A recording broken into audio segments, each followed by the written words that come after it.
This is Der Red Max, painted blue, because that's what I had, a nice spiffy blue color. Well-known kit. So we're going to send it up today on a B64. It's got a 12-inch chute for recovery, or 31 centimeters. Expecting about 400 feet, or 123 meters. And we're going to have a passenger, which comes down separately, deploys separately. It's an astronaut with a parachute, so paranaut. And we'll put that in there with it. You don't even... And hopefully, it'll fit. There we go.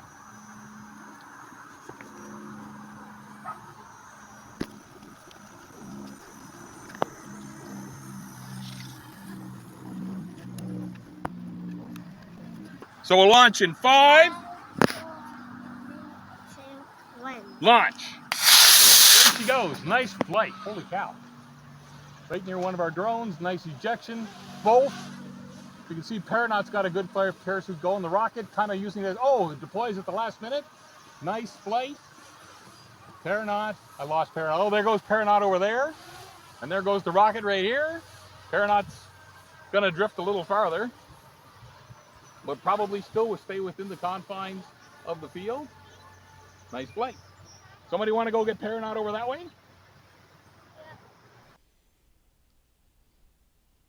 So the Red Max uses some nice large pieces, which, while good for beginners, I think the kit itself is probably better off for, say, one level up, like maybe a sophomore type of level, because it's using engine mounts and a few other little doodads like that. It's one up probably from your basic simple kit, but certainly the nice large pieces make it easy to put together.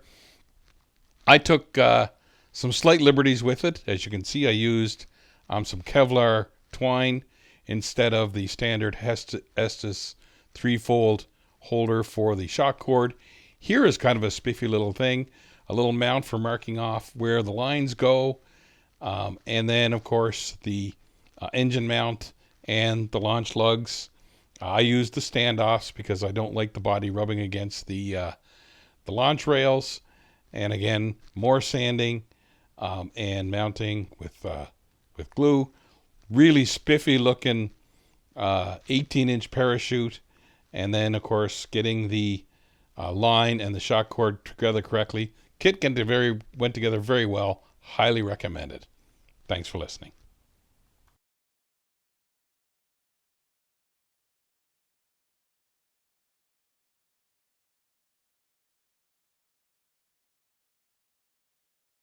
This is Baby Bertha.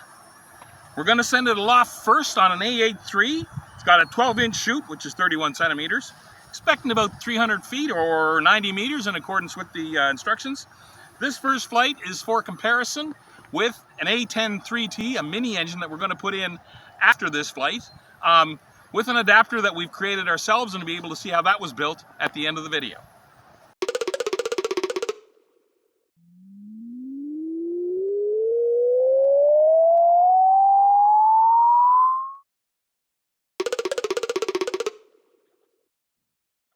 Launch button and the igniter, so we're going to have a launch in 5, 4, 3, 2, 1, launch. Nice flight. Not very high as expected on A83. The chute opens up properly and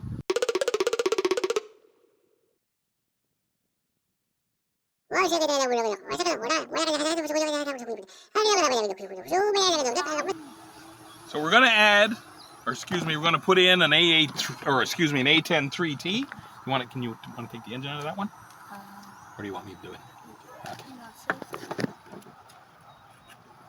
Okay, if you'd hold that for me. Yep. Sure. First up, we'll get our mini engine and our adapter. Adapter, engine end, mini engine. We'll put this in the normal mount. Find a igniter.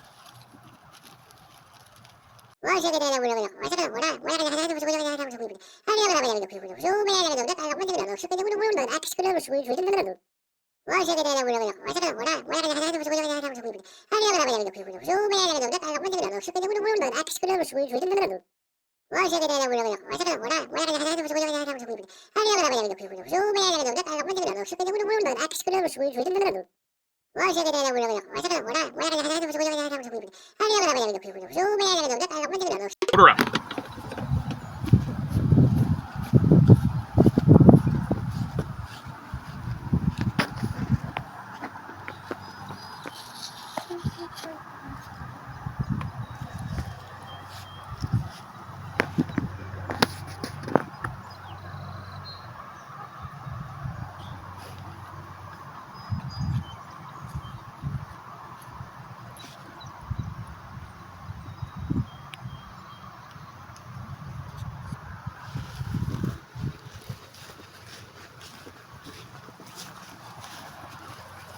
We have power to the box, we have power to the launch light and to the igniter.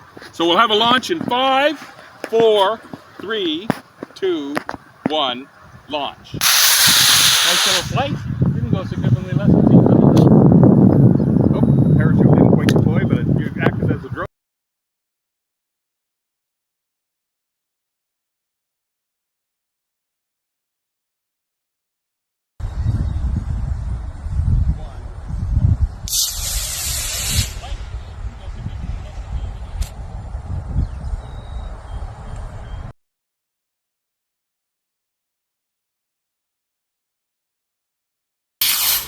Nice flight. Not very high, but set it on A3. Opens up properly and comes back pretty much right at the.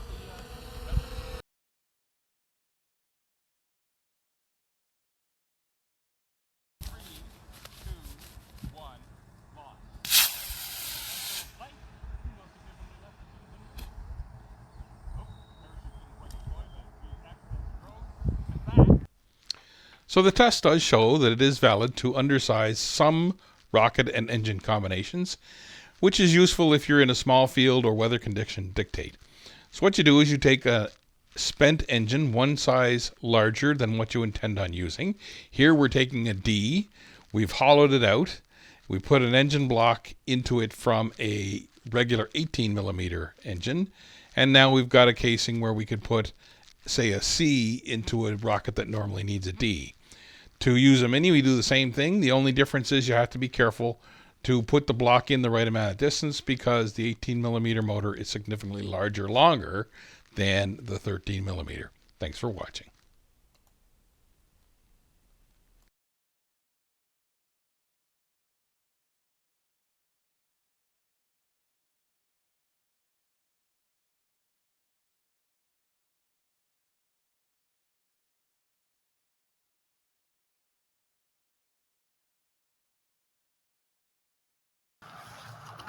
So this is a look-alike clone of an F-16 fighter jet. With all the F-16s being in the news lately, I thought I would make a clone of this kit from the 1970s from Centuri. It's going to go up on a B-64. We don't expect much height, maybe 300 feet or 90 meters. It'll come down on a 12-inch parachute. It should recover horizontally so that the jet looks like it's coming in for a landing. Slava Ukraine! 4, 3, 2, 1, launch.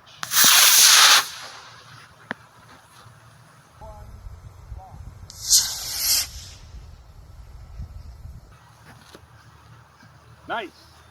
Flew well. Nice horizontal recovery. Stays within the confines of the field. So cloning this, you just use basic rock materials. Plans, cardboard, nose cone. Here I'm tracing the patterns out on some basic cardboard. We'll cut those out to make the fins and the wings. Here we'll make our own engine mount. It's important to get the right sizing so it fits inside your tube. Wrap it up in some cardboard stock.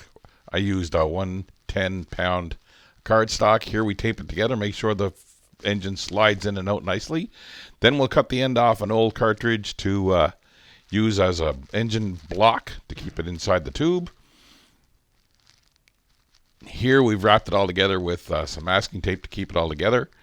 And then we're going to use a metal piece from an old windshield wiper to create the engine hook. This stuff can be fairly tough to bend, but if you get it right, it's kind of neat actually. and it will definitely hold your engine in place for you. And then you're going to mount that through the tube just like you would any under engine clip. Then I used a cartridge from an old D engine to hold the clip on and to give the engine a better shaping. And now we're going to start shaping the cockpit area of the nose cone.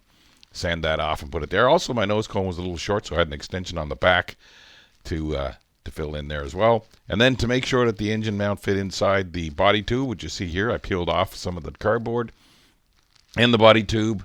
Lots of sanding with the wood filling, and now, of course, mounting the wings in typical fashion with wood glue. And then managing to get it standing up straight, which is an easy way, I guess, to try and make sure that they go on fairly straight. I had a lot of trouble with these ones, which is why there's so many pictures of it. But I did eventually get them lined up correctly so that they weren't flopping all over the place, because there's a lot of rudder surface because it is, of course, simulating a jet. There's a no vertical one. Here we're measuring where the cockpit area is going to fit on the nose cone. Trace it out, and then we'll use some glue to hold that down as well. And I also used glue to cover the plastic so that it wouldn't dissolve when we sprayed it with paint. And then continuing to get all of the surfaces aligned. Lots and lots of rudder surface. And in the end, I also forgot to put a lug on, and I ended up putting that on the night before the launch. So don't forget your launch lugs. But everything's kind of coming together. Almost neat to leave it like that, like a flying cereal box. But getting the first coat of sanding primer on and trying to make everything to look like a single color. And then I used more paint, of course, here on the nose cone to try and get that together. Here, of course, paint it with hammered silver and a little dash of blue and yellow to represent some national colors. Everything coming together here rather well, I thought. I felt good about it. And then I was reading that in the final part of the instructions that it uses a horizontal recovery, so we have to put a little hole in the tail, kind of neat, to run a thread through, and allowing the body to suspend horizontally from the shock cord, and it worked pretty well.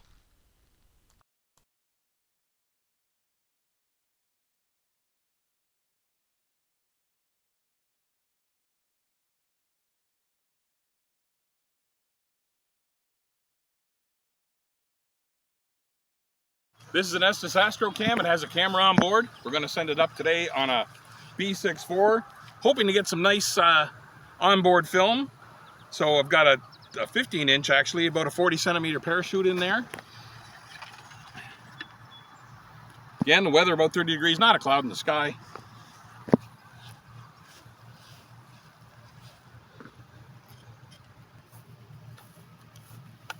We have a launch light. So in 5, 4, 3, 2, 1, launch. Nice straight shot. Wow, did it ever go straight? The problem is, once the parachute deploys, which it did nicely, oh, looks like it came apart. You can't see it. That's a chunk of water. I can't see the rocket.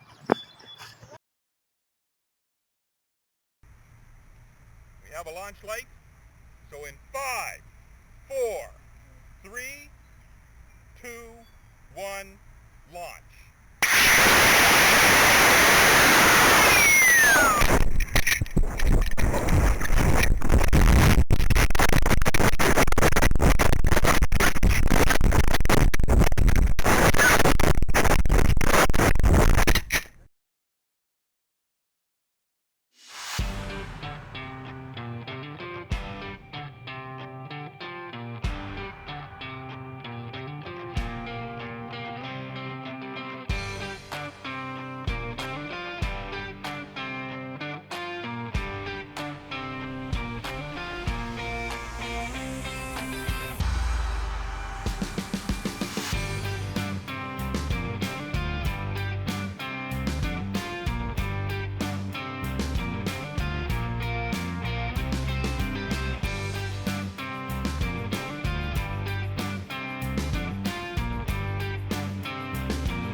This is Big Bertha.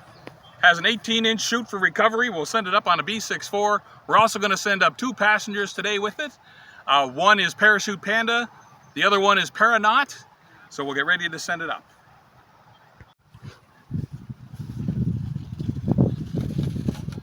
Oh, actually, no, we'll load it up first.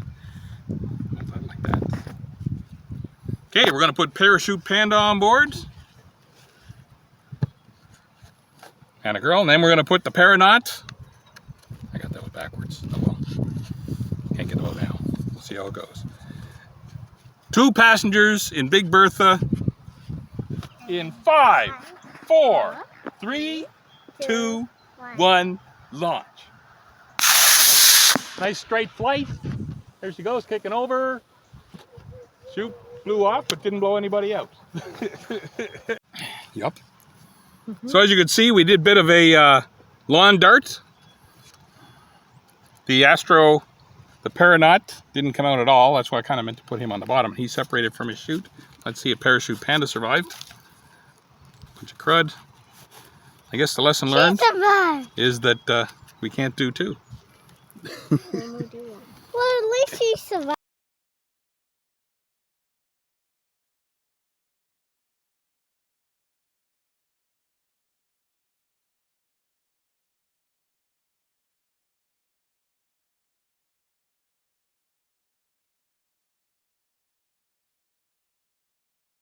This is Estes Checkmate. It's a 2-stage mini rocket. So it has A10 3T as the primary stage, an A10 0T as the booster, and then an A10 3T as the primary stage. We're hoping for about 800 feet. It will recover on a 12-inch streamer.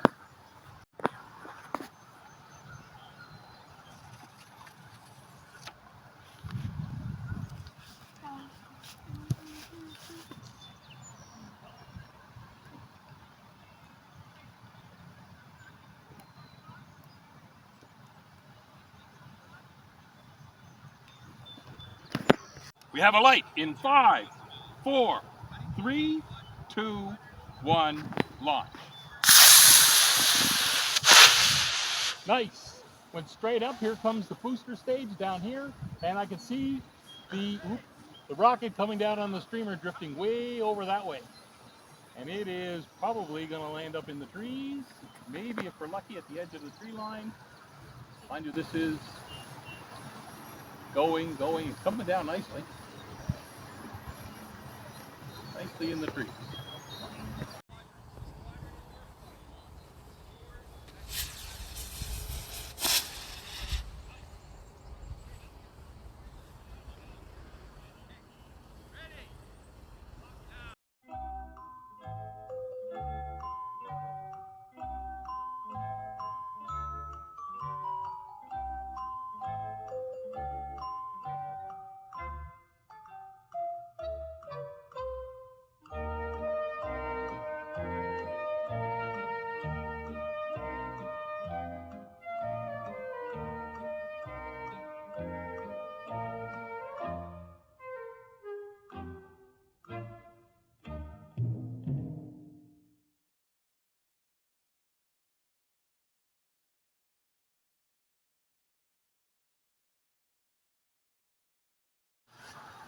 We're going to send up a star cluster.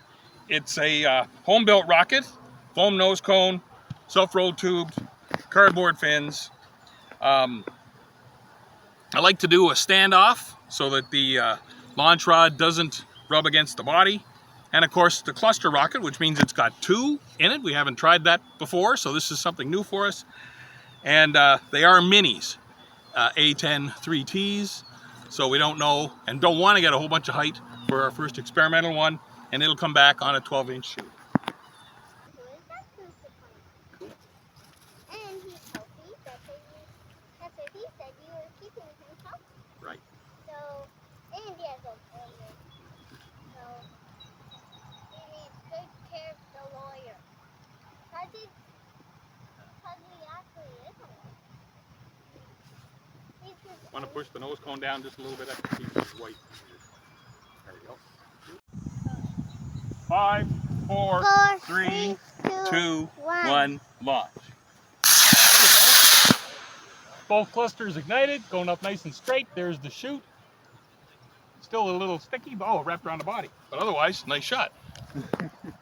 2, 1, launch. There you go.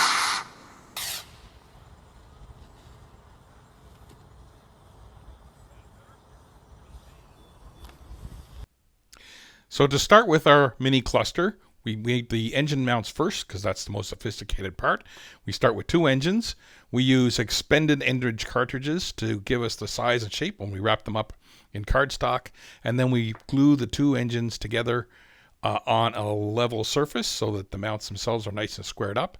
And then we'll fill in the gap between the 2 tubes with some tissue paper and some glue. And then we will chop the ends off of an expended mini engine and use that as the blocks at the tops of the tubes. And then now we have to advance to figuring out a mount for the engine inside the body tube. So we take a strip of cardstock, we wrap it up inside the body tube so that we know it fits, use some tape to hold it together, and then we start fiddling to mount the engine mounts themselves inside of this body tube mount. Once we've got everything all squared up, we're going to fill in the gap around the engine mounts to the round tube with tissue paper and glue. And here we're doing that now. And it comes out as a pretty strong little mount that is airtight enough-ish at least so that the ejection tubes charges don't blast back out. Then we fill in some glue at the end of the body tube and shove the entire engine mount up there. I used some expended cartridges to make sure that everything fit. Here we're getting some fins together. We already have built this rocket before. There's some video of it here on the channel, so we're not going to redesign anything else. The sophistication is going to be simply with the engine mount itself. Making the fins and whatnot is something we've already done, and we're mounting them. It's a 3-fin rocket, and now we're putting on the launch lug on a standoff. And now we're going to make up a nose cone out of in commercial insulation foam. Here we show what happens if we just spray paint onto that stuff. Of course, it dissolves, so you have to coat it with glue first. Good little tip. And you can see once we do that it holds the paint fairly well. So we glue some blocks together. You have to kind of get it really, really dry. And then we're going to shape the nose cone a little at a time to fit into our rocket and be ready to take paint once we've got it all shaped up. It's a kind of a tedious process, and it does make a lot of dust, so in some cases you may want to do it outside. Once you got the nose cone together, of course, we've already seen, cover it with glue. Leave yourself a little spacer at the bottom so that you can put some weights in there if you need to, some plasticine or some clay, and then we painted up our star cluster. Here's our 2 engines, and we are ready for a launch. Thanks for watching.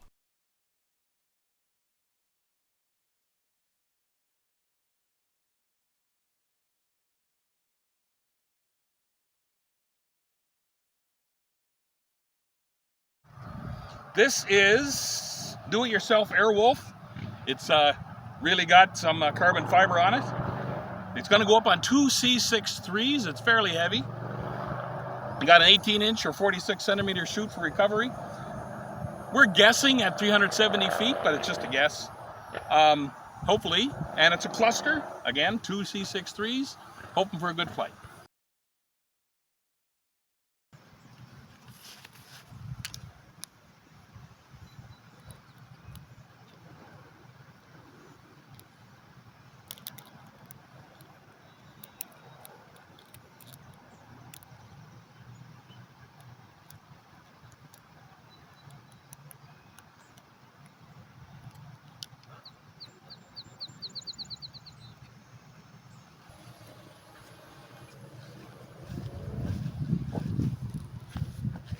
You got.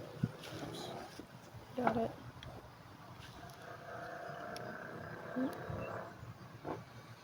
Power to the box.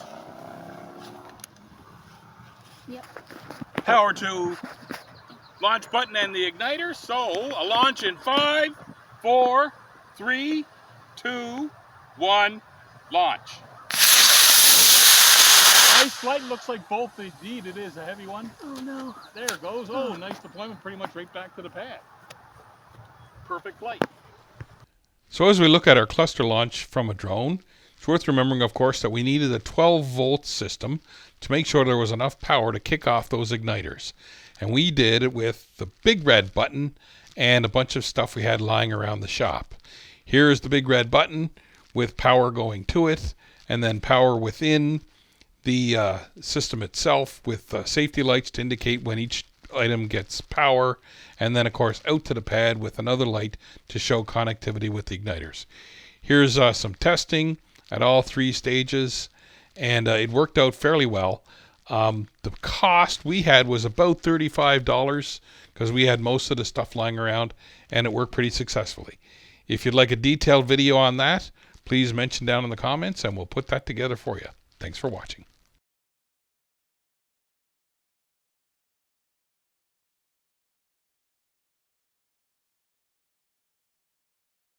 Hi, and welcome to the RCN Rocket Chief.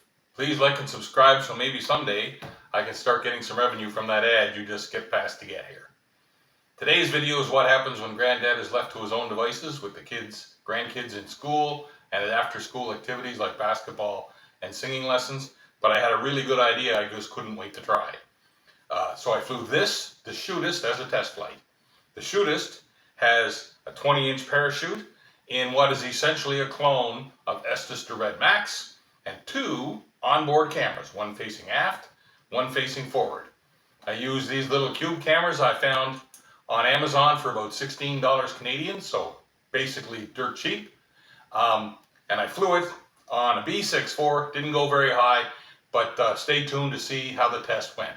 Thanks a lot.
So these little cube cameras are really inexpensive.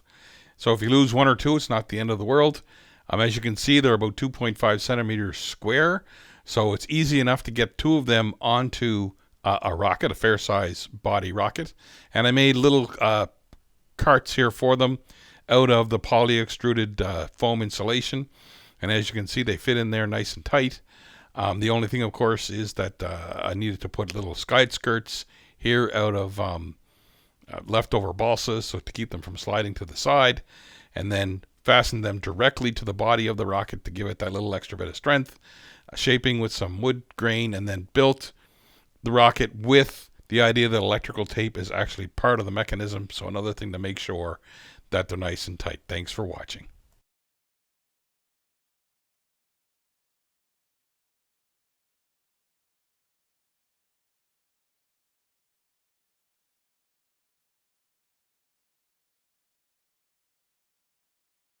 This is Multi-Roc.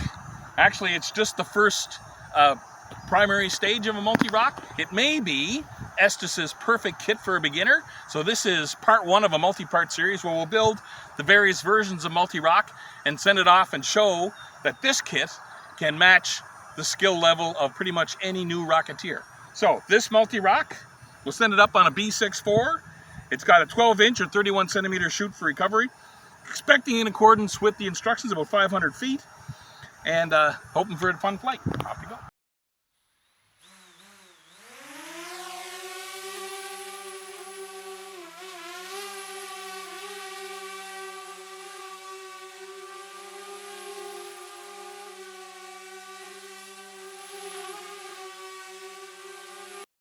Three, two, one, launch.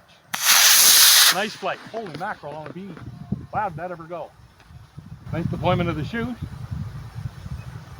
Yeah, there it is. Nice spinning. I think it's going to come down well within the confines of the field, and usually when I say that is when it decides to take off on us. Nope, that's going to come down fairly close to us, actually. Nice flight. So as we can see, nice exciting flight for the primary stage of a Multi-Roc. Stay tuned for the next part of our adventure with it.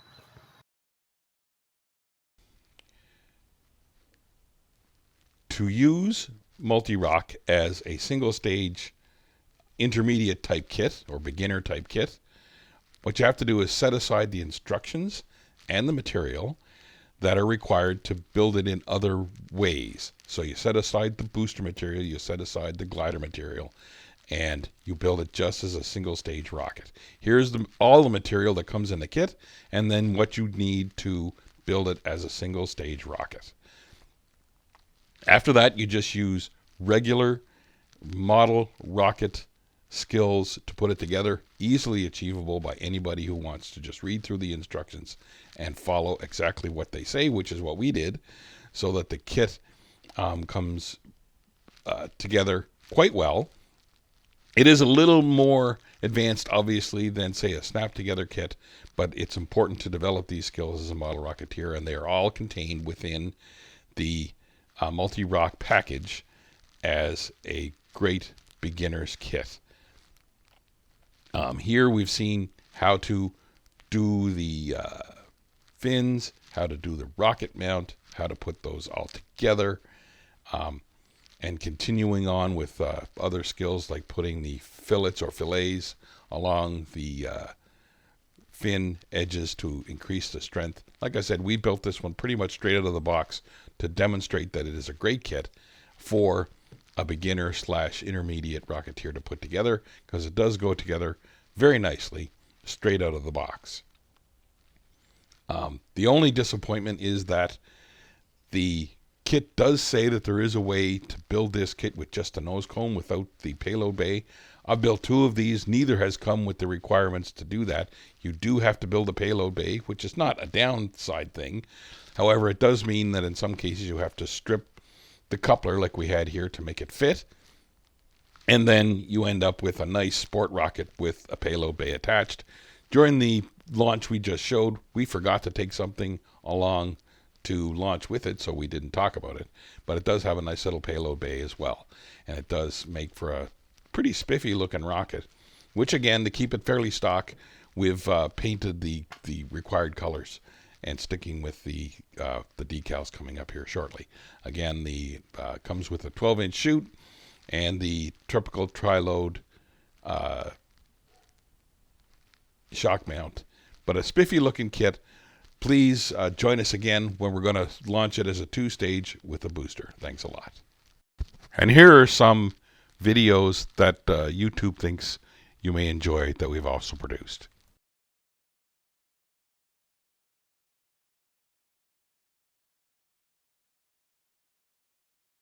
Hi, and welcome to the RCN Rocket Chief. This week I'm going to do exactly what I promised in last week's video, and if I can figure out how to do it, I'll leave a link somewhere here. If not, down in the doobly-doo, where we did a test flight of this rocket, the shootist, so-called because it's got a giant 20-inch parachute in here, and it shoots 2 types of video, looking forward and looking aft. So this week, as promised, like I said, we're going to set it up on a C, and the video is pretty spectacular. Please like and subscribe so that someday this old chief can get some coffee money out of YouTube. Thanks a lot.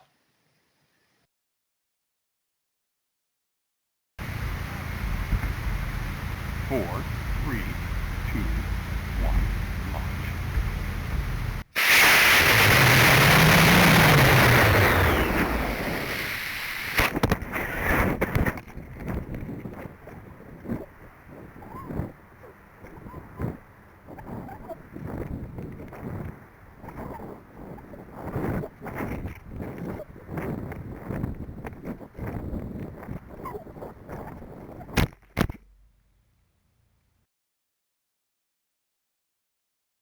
5, 4, 3, 2, 1, launch.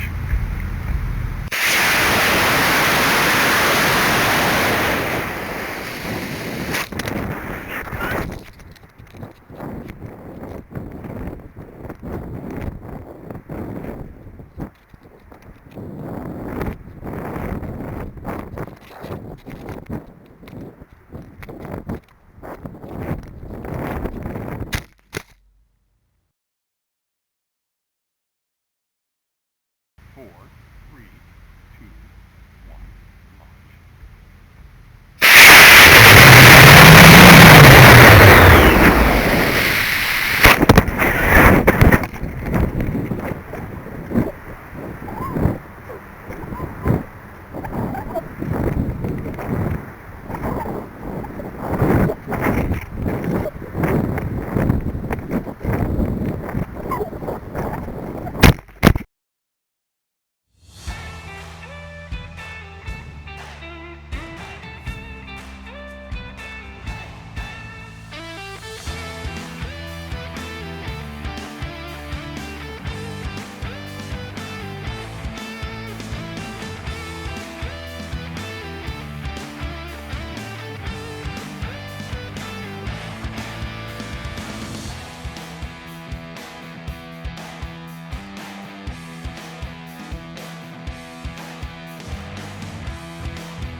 'Hi, and welcome to the RCN Rocket Chief.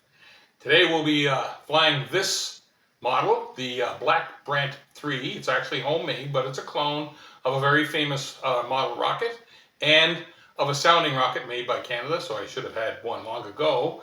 We'll be setting it up on a C65 because it's basically just a spear, and it should get some serious height. So please like and subscribe to see more of this, and maybe you'll help the old chief get a little bit of ad revenue from YouTube so that I can actually buy this kit as opposed to having to make it into spare parts. Thanks a lot. We have a launch light, so in 5, 4, 3, 2, 1, launch.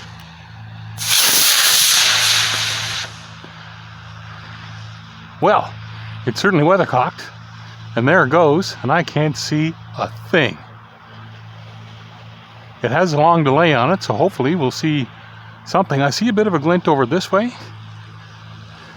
but I don't see a thing. That took off, and it went away.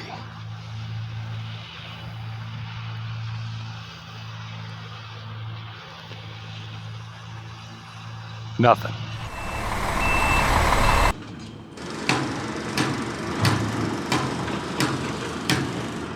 So here we are, again, Black Brant III clone on a C67. About 10 km/h winds. Hopefully, this time, we have a green light, so hopefully this time we'll get it back on its about a 3-foot long streamer. 5, 4, 3, 2, 1, launch. Nice flight, a little bit of spinning. We'll see the deployment. There she comes down now. Long delay. There's the streamer. You can see it. Hopefully you can see it. And it's going to come down outside the confines of the field, but in a recoverable area, I do believe. Nice flight. Actually came down right in the baseball field. Nice flight. So here's how I found our Black Brant with that nose cone buried in quite deeply, and a few neat shots from our cube cam mounted pretty much directly under the rocket to give us a pretty spectacular view of the liftoff. And then how we put it together with the BNC plastic nose cone kit that Estes sells. You will always get a Black Brant style nose cone with the nozzle, so that's pretty spiffy, and a good thing I had two. Rolled our own body tubes with 11-inch paper. Had to make two, and then a coupler to put it all together, and the usual some fins out of cardboard. Found a better way to make the coupler later, but by trimming it off better, and also used the end of a spent D engine because I was going to use 18mm and 24mm engines in this rocket. So I wanted the ability to use both by using our little conversion tool. And I'll leave a link down on the doobly-doo and maybe here on the screen if I figure out how to make our little conversion kit from 18 to 24mm motors. But put that all together here. And like I said, trimming off the coupler would have made it a little neater, but it worked fine for both of the kits that we built, so not really the end of the world. And as I said, you end up with more or less a spear with...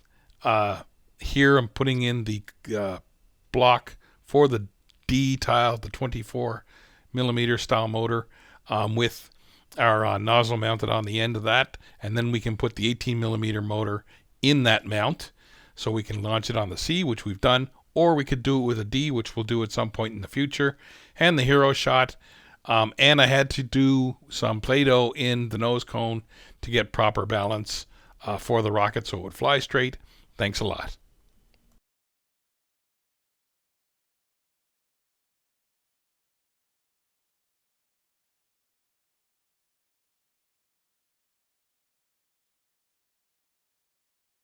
Hi, and welcome to the RCN Rocket Chief. 30 years in the Royal Canadian Navy taught me that there's 3 ways to do things: the right way, the wrong way, and the Navy way.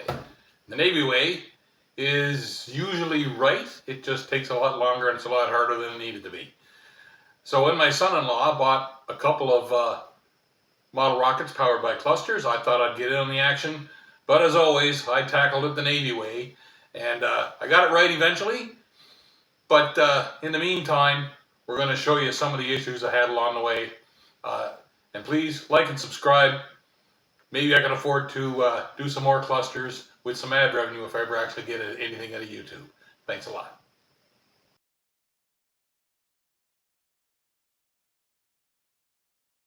Five, 4, 3, 2, 1, launch.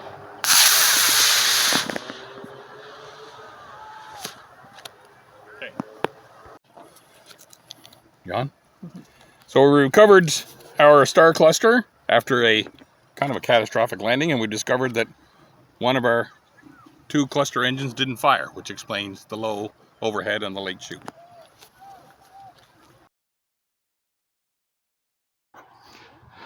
Four A10 3Ts as a cluster in the Bumblebee in 5, 4, 3, 2, 1, launch. And we didn't get a complete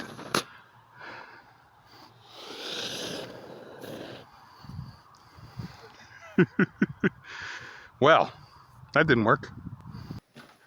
This is Bumblebee post-crash. We'll do a bit of an autopsy on it because there's something I suspect significant I think you're going to be interested in. So we'll do a bit of an autopsy on it. As you can see, the shock cord burned right through, which is kind of suspicious in its own right. Parachute, little charred, nothing significant. And the engines show, of course, that 2 ignited and 2 didn't. So let's just see what all that means. So taking a look at the Bumblebee, you'll see that the paint is all bubbled, the body tube is cracked, some's peeled back. Obviously, looks like some pretty significant heat damage, which did not happen to the misfire we had on our star cluster. So that's a interesting little development. So now that we've got our igniters out, we can pull out that engine expended. This engine also expended. Now,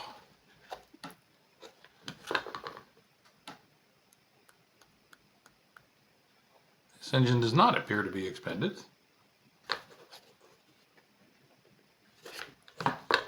However, this engine has been expended.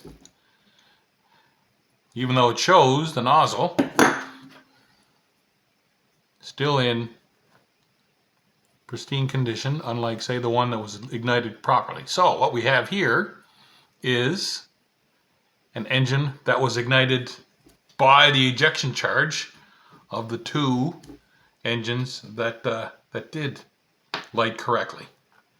And so when it burned up into the body tube, and we can see what kind of damage something like that can do on the inside. Imagine it's pretty significant.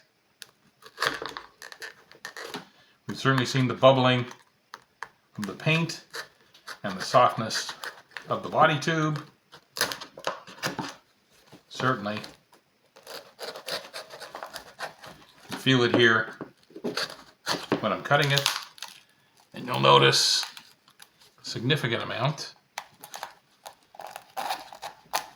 of the interior structure of the body tube has been charred and, let's say, delaminated, for lack, I guess, of a better term. But this body tube is showing significant damage from the inside from the model rocket engine basically burning up inside the tube. So, the answer, of course, to prevent that, something I didn't do, thought about it later, is when you put your engines into your cluster, you should always put a piece of recovery wadding there so that the ejection charge doesn't ignite them, and you end up with an engine that burns from the top down, as this one did. And a little bit of brief testing off screen revealed that these guys, which I added as leads to my system so that it would be easier to launch the cluster. I just put that back in place to show you what it means. These guys were the problem, and although they look fine, they don't get a good clear connection. So I'm going to throw those in the garbage or the gash, and I'm going to get some new ones and make sure that they test correctly next time we go to launch. So there it is. Some interesting adventures with mini cluster engines. Thanks for watching.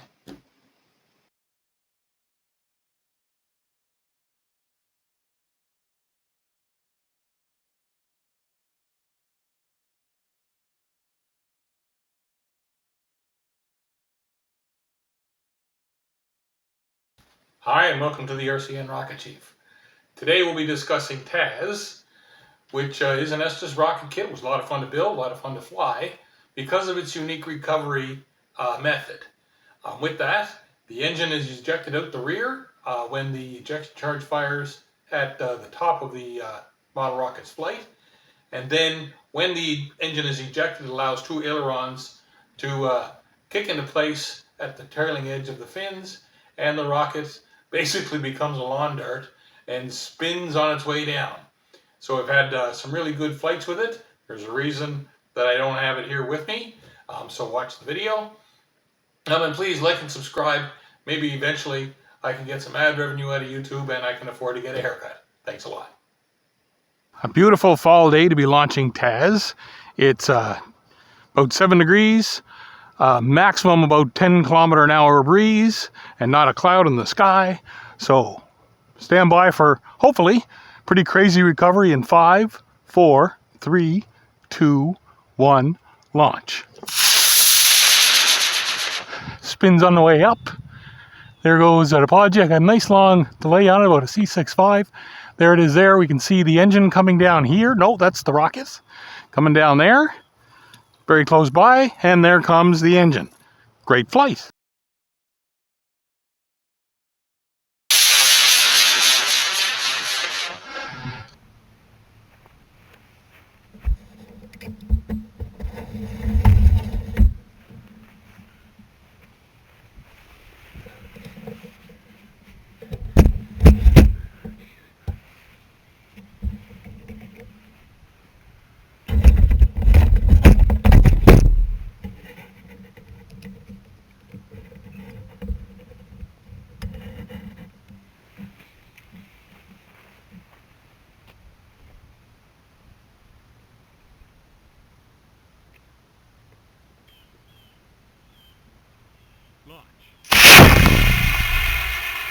This is Tazz on a C65 in 5, 4, 3, 2, 1, launch.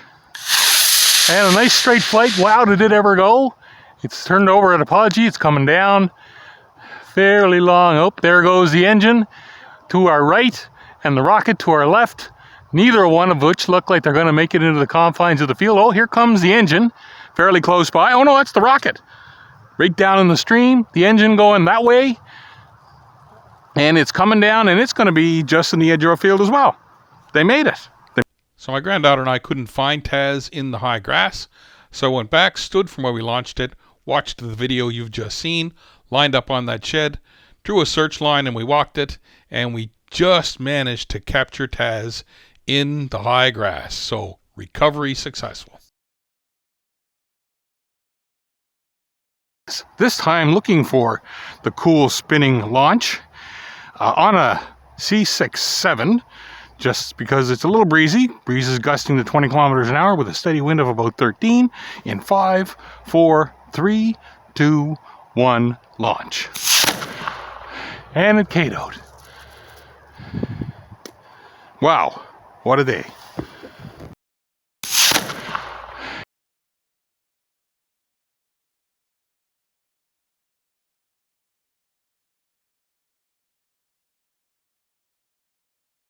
So this is Tazz after its catastrophic or KO flight. Not sure what happened. The engine has completely disappeared from the engine mount. I'll take a trip back to the park, see if I can find it. No doubt it's roughly where the rest of the debris was. But everything has been more or less recovered. It's obvious that this is where the blowout was in the body tube, caused, of course, by the engine. But everything else is here, so I think if I get another body tube, I can probably repair Tazz, put it back into action. So please subscribe so you'll get an alert when we try with the Tazz clone, which will really just be a new body tube. Thanks for watching.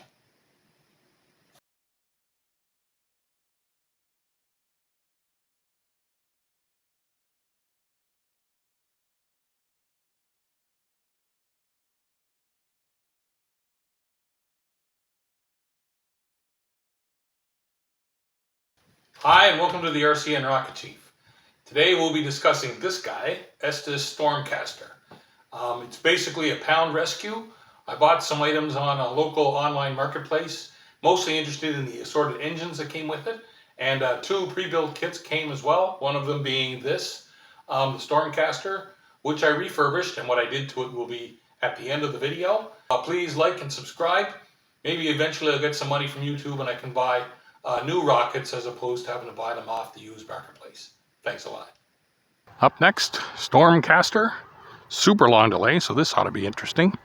We have a launch light in 5, 4, 3, 2, 1, launch. Nice flight. Holy cow, did it ever go.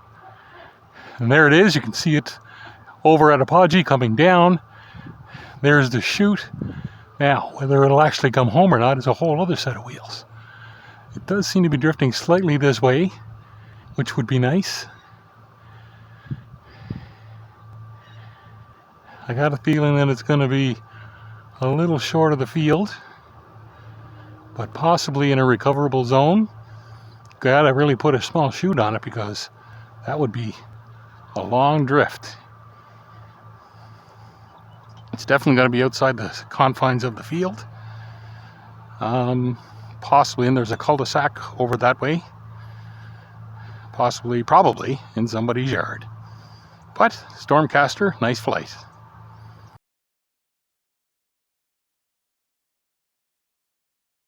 For the second flight, we have Stormcaster on about an 8-foot streamer. Everything else is the same. Nice big engine, D12.7. Hopefully, we'll be able to recover it again. In 5, 4, 3, 2, 1, launch. Wow! Does that thing ever move? Nice straight flight. Hanging at Apogee. Coming down, there's the streamer. Nice and big. Still drifts like crazy. Of course, it's pretty high. We'll have to see where it comes down. Looks like it's going to be outside again, outside the area of the field, but probably in a recoverable area. Nice flight. Gonna come down. I have to try and memorize somebody's yard by the looks of this. Oh no. Yeah, we've actually launched and lost a mean machine in this lady's tree before. So we're gonna have to go visit her again. So the Stormcaster came pretty rough. It had been put together in a pretty basic fashion, and then well used. You can see here where the fins were cracked. But it was overall a very solid kit, so I was able to sand it down, paper the fins, shoot it up with a nice new coat of primer, and then I gave it a spiffy paint job to bring it back to life. Thanks for watching.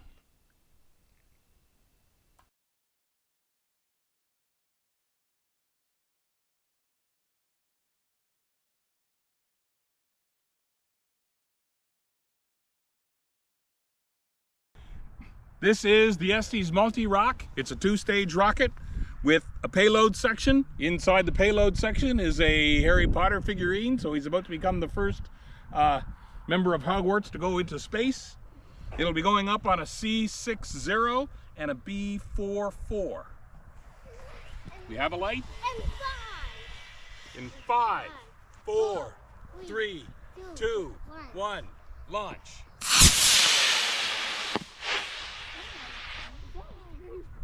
Well, that's the first stage. I heard it pop. The first stage went over there somewhere. So this is a Multi-Roc clone. We lost the upper stage of an earlier one, but it was such a cool rocket, I built the upper stage from scratch, which we'll show you, and then we recovered the booster stage, and we're gonna go and send it again. This time we won't be sending Harry Potter, we'll be sending an Autobot. Oh, a Transformer is exactly what we'll be sending. Sorry, I might have got it wrong. Transformer. Autobots, roll out. Have fun. So it's a two-stage rocket. The lower portion will go up on a C. The upper portion will be lit at height by the lower portion as a B. We do expect some pretty good height. Maybe 1,100 feet. It's a pretty heavy rocket. 330 meters. It'll be covered on a 20-inch or about 50-centimeter streamer.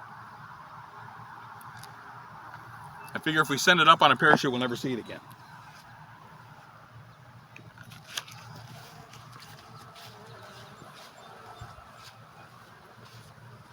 Winds continue to be light and variable. Temperature hovering around 30 degrees. We do have a light. We do have recovery in 5, 4, 3, 2, 1, launch. Okay.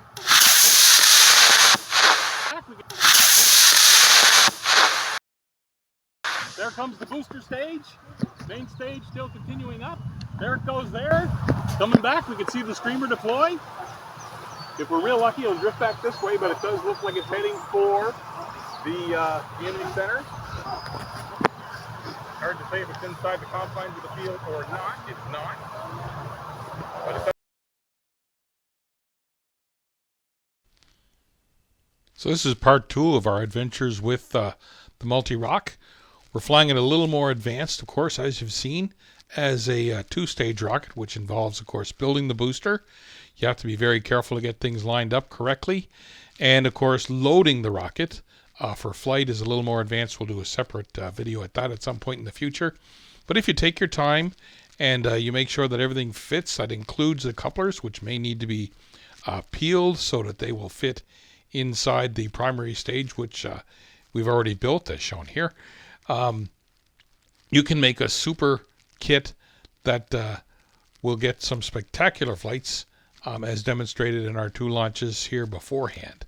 Not exceptionally difficult to build, just a little more patience than it required than when we were building the primary stage as a beginner's kit and the hero shot with the rocket and its clone. Thanks a lot.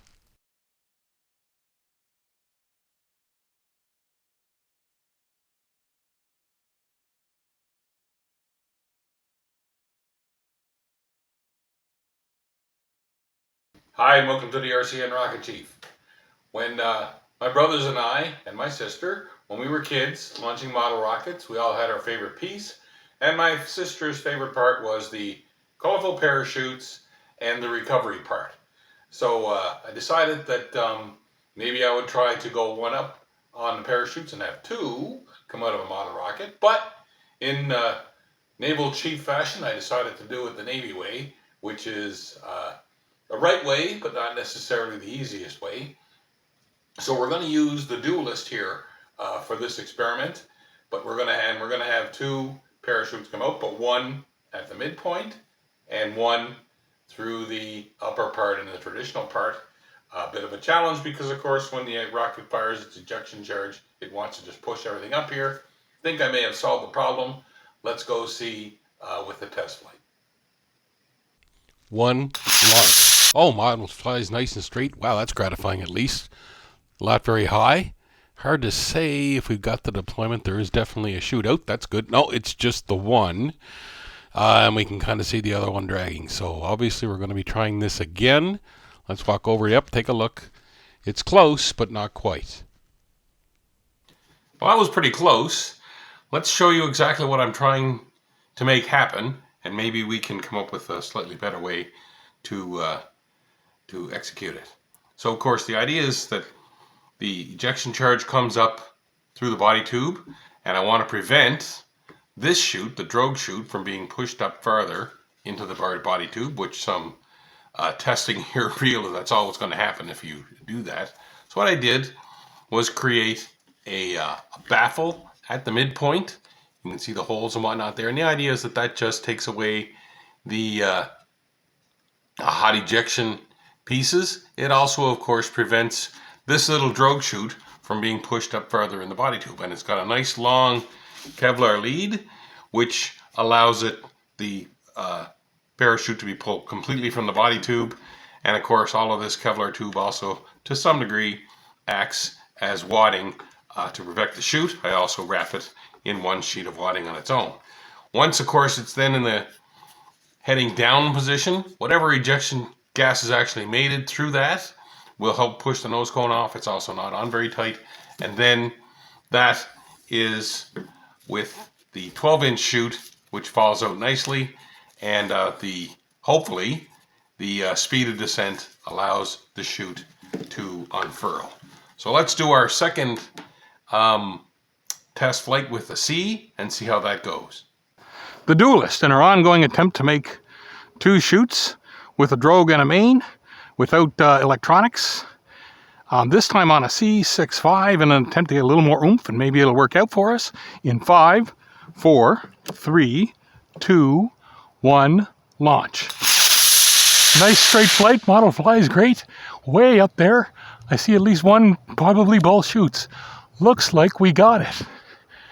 Perfect. Nice shot. It just needed a little more oomph, and we get both chutes out, both deployed. Nice slow recovery. Awesome. Very happy with that.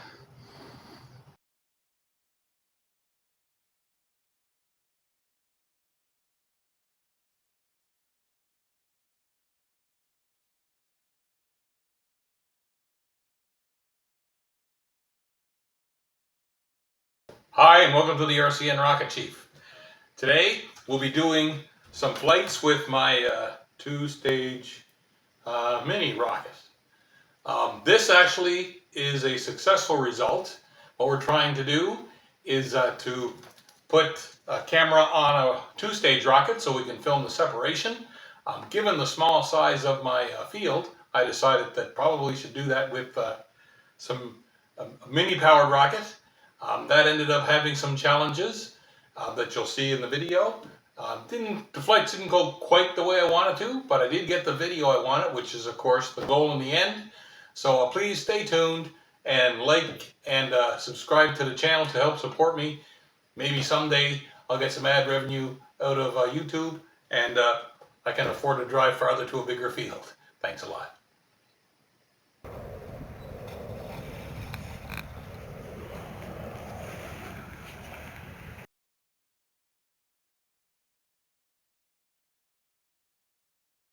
Homemade 2-stage rocket going up on minis. A10-0T is the booster, A10-3T as the primary, and an 18-inch streamer in 5, 4, 3, 2, 1, launch. Launch. Nice flight, nice and straight, nice separation. Here comes the booster towards us, and we can still see the primary coming out. Oh crap. Kind of disappeared in the gray, and other than I know it's over there somewhere, I couldn't say where it went. But we'll take a drive over that way. There are some cul-de-sacs over there, so possibly it's in an easy to find spot.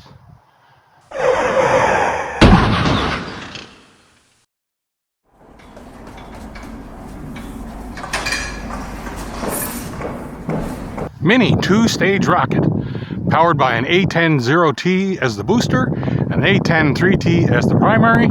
It is about 5 degrees, breeze is 13 kilometers, gusting to 20, so hopefully we'll get to see this back on its streamer, 18 inches, in 5, 4, 3, 2, 1, launch. And again, too heavy.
Hi, and welcome to the RCN Rocket Chief.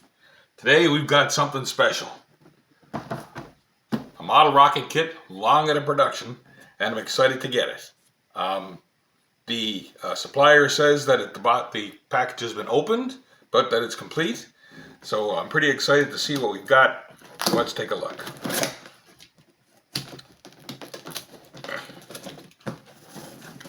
Pretty well packed, I guess. Must be a key to open this thing.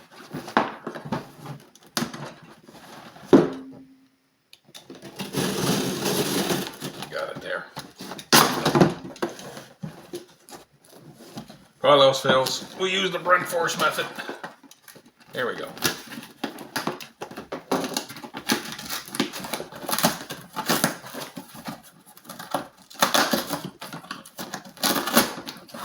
The package sure wasn't going to be opened anyway. That's a good sign. Okay. We'll just slide the parts out the end here. Packing paper. There's our beast here. Oh. All right.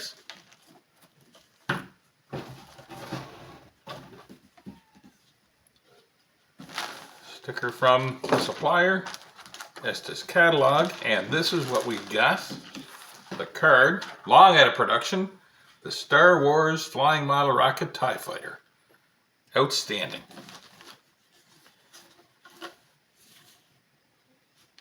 Body tube's a little beat up if that's part of this. Not the end of the world, we can round that out. And you can tell already that this is pretty old. Some of these plastic parts in there are pretty yellow. Parachute. Instructions. A little yellowed, of course, with age, not unexpectedly. Plastic winglets. Join the Estes Aerospace Club. Usual trifold Estes shock cord mounts. Some die cut, or laser cut, die cut, I guess. Also parts, some more winglet pieces. These ones seem to have pop-outs of some sort. Obviously the trees that the parts were originally in. Oh my. Okay. Some kind of, I'm going to say shock cord string. Looks like somebody made an attempt at least to start this. There. We'll leave the string in a mess and undo that later. A little bit of shock cord still with some spring in it. See what else we got here. Miscellaneous. Actually, it is plastic.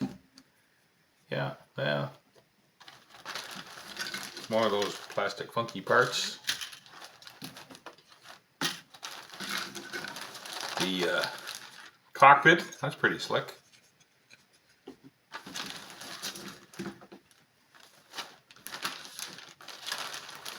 Some sort of attachment pieces, both cardboard and plastic involved here.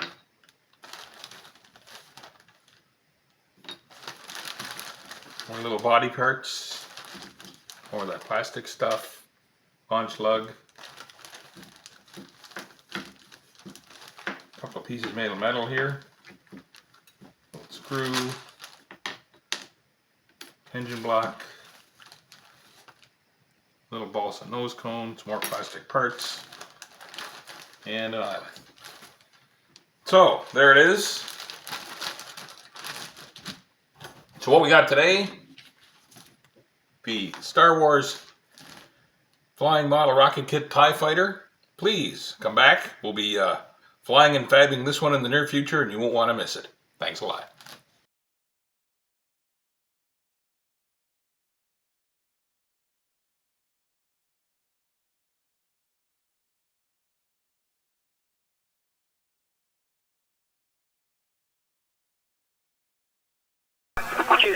Yes, clear.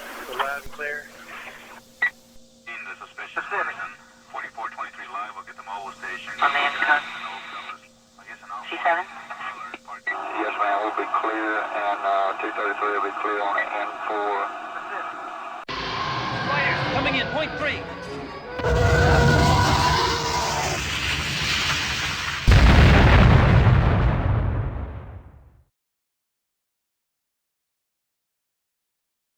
One, launch. Bit of a turn, C63, long delay. This is going to crash before it pops. Oh well. It's over there. See where the smoke is? The good news is that the rocket survived the crash landing fairly well, so with a very little bit of work, it can be put back into service. Just remembering that there are really two kits here to build. There's the model kit, and I'm not a model builder, and there's the rocket. Fortunately, the model is very straightforward. A few number of pieces, as we've seen here. As long as you've got the proper glue, it goes together fairly nicely and very simply. And the rocket, for the most part, also goes together pretty simply if you're using model rocketry skills. The tricky part is matching the two up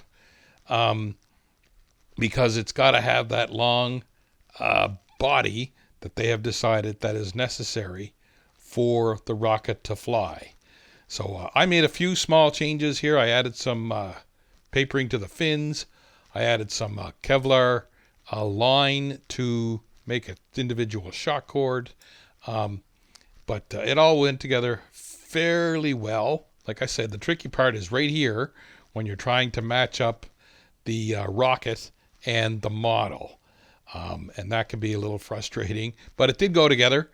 And as you've seen, it flew, not the best, but part of that is because I put a C65 in it, and the recommended engine is only a C63, which, now that I look at it, is for obvious reasons, because that long delay is too much for it, as it doesn't actually go very high. But here's some hero shots. Looks great. I decided that it should be some kind of a hyperspace tug, almost like the rings in the prequel movies. But please, have a happy holiday 2024 for whatever you're celebrating. I hope it's best for you. Take care.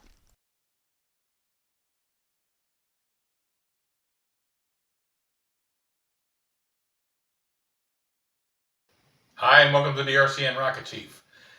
This is just post-Christmas 2024, and there's a chance that you or somebody you bought for is sitting staring at a beginner's kit and wondering just how exciting can a beginner's rocket be.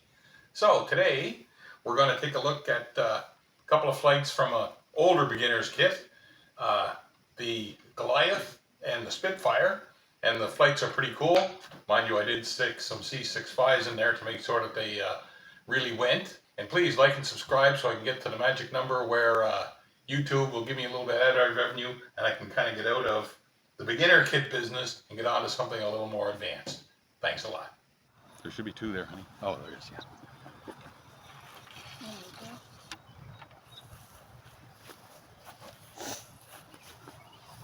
go. There's no plug in that, right? No, good.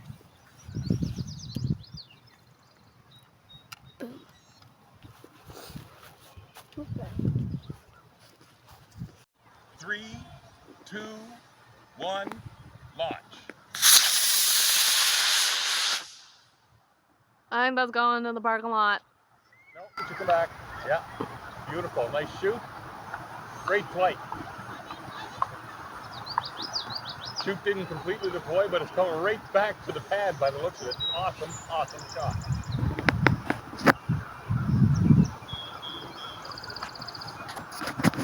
You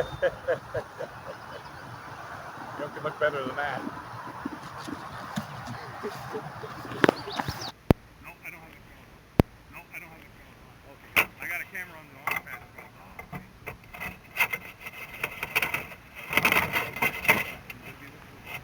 Yeah, oh yeah.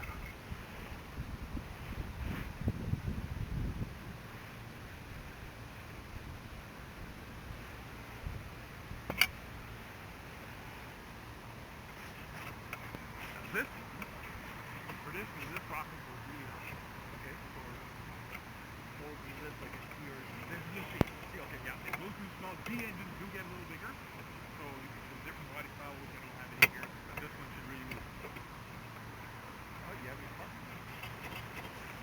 This is the classic Estes kit Spitfire on a C67 with about an 18-inch streamer in 5, 4, 3, 2, 1, launch. And boy, does it ever go. Wow. Nice flight. There she comes. That long delay should put it clear to the ground. There's the yeah, streamer deploying, and it's drifting and drifting, and maybe got a bad feeling about it. Looks like we're going to be taking a quick look for that one. Oh, it suddenly decided to take a bit of a, no, it is going to be, it's going to be on the field, the second field for sure, guaranteed. Awesome. Nice flight. Whoa, that took me by surprise.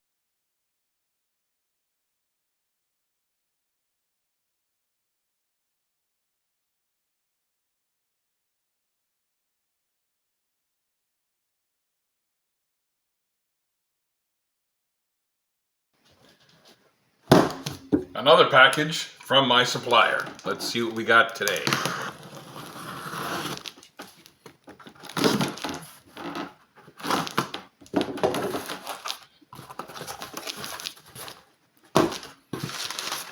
Packing paper. Oop. The bill. If you want to help me pay for that, please subscribe to the channel. Ah. The classic, the Red Max. Heard a lot about this kit over the years, so I finally decided it was time to have a copy and send it for a ride. Let's see what we got. Nice wide body tube. Wow. Holy cow, huge nose cone. Gonna assume that's an engine tube.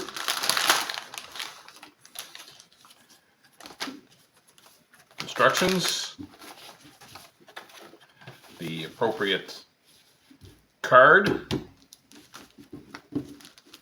Looks like we got 2 bags of miscellaneous parts here. We'll open that up in a second here.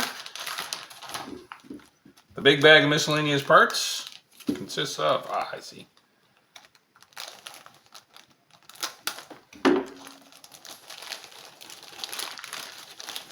Some pretty significant laser cut fins,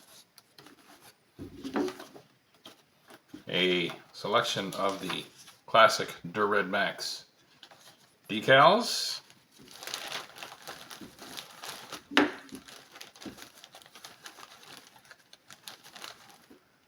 die cut engine mount pieces by the looks of it. Looks like, oh wow. Even more decals. Looks like there's a plethora of ways to put this together. Usual warranty cards.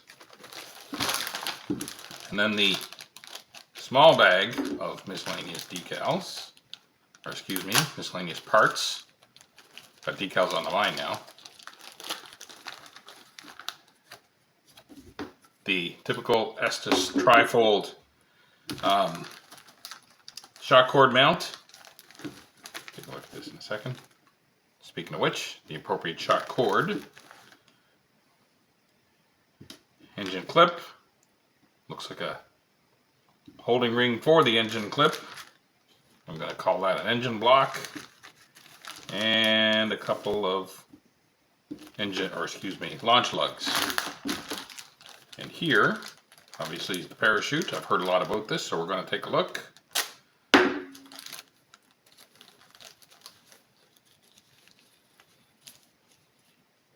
Wow, it's a pretty significant size chute here. Oh yeah. That should be pretty spectacular.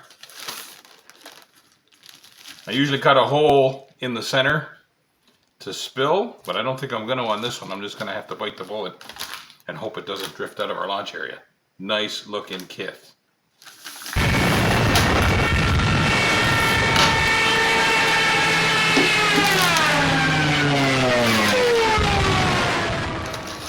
Just 2 in our load today. The other one is Tazz. It does a pretty unique nose first, tail spinning type of recovery. So that should be pretty neat. Hence why it drew my attention.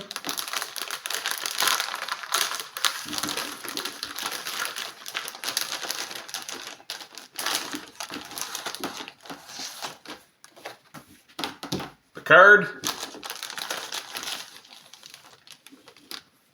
Bag 1 of miscellaneous stuff. I don't know how much balsa wood is with this, but probably a fairly amount. I imagine that those fins and associated pieces are fairly sophisticated, nicely laser cut. Set of instructions, blah blah blah, the usual stuff there. I imagine that again, that putting together the wings and the spinning part is going to be an interesting challenge.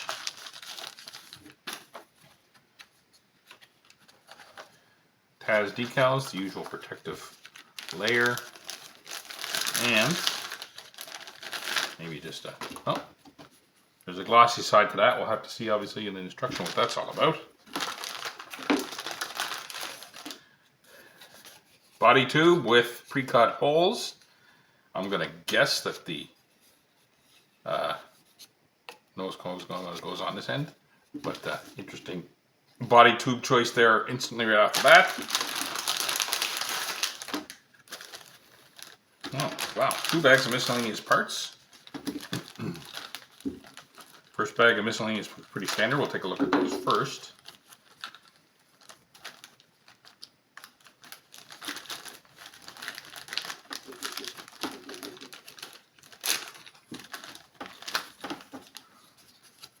Warranty card. Couple of elastics, obviously things snap into place. Engine mount. Streamer for, by the looks of this card here, it looks like it's for the engine mount itself. I guess that rear ejects. The rest of the engine mount pieces, that'll be the mount. Engine block, engine clip, more elastics. Try and keep track of those, they're pretty easy to lose obviously. Oh, launch lug. And then the plastic parts, I'm going to assume have to do with the sophisticated wing fin arrangement. We'll see when we get to the instructions. Hopefully you'll join us when we fly and fab that thing. I'm not even going to guess what some of these are for, but you can see there that there's an assortment of plastic parts that obviously go with the Tazz. So,